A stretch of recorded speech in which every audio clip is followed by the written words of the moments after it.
Besok abang pakai topi itu ya. Ini pensilnya pakai ya bang ya. Kaos kakinya. Tangis pilu ibu seragam sekolah anak dibuang mantan suami, tak boleh diterima, tetap disimpan. Beredar di media sosial sebuah video yang memperlihatkan curhatan seorang ibu yang menangis setelah memberi baju seragam untuk anak-anaknya. Sang ibu menangis sedih karena baju-baju seragam tersebut dibuang oleh mantan suami. Sang suami yang merupakan ayah dari anak-anaknya melarang sang anak mengambil baju pemberian wanita tersebut. Bahkan, tak hanya dilarang, perlengkapan sekolah pun dibuang oleh pria tersebut ke teras.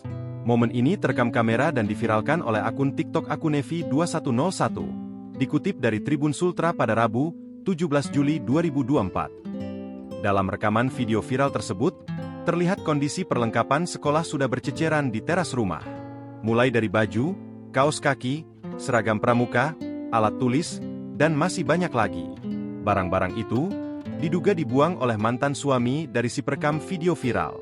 Sang wanita ingin anaknya bahagia dengan segala usaha yang dilakukan. Namun disebut ayahnya tak mengizinkan hal tersebut. Peristiwa ini lantas memantik reaksi dari warganet dengan berbagai tanggapan. Tak sedikit dari warganet yang turut sedih dan memberikan semangat kepada wanita tersebut. Download Tribun X sekarang, menghadirkan lokal menjadi Indonesia.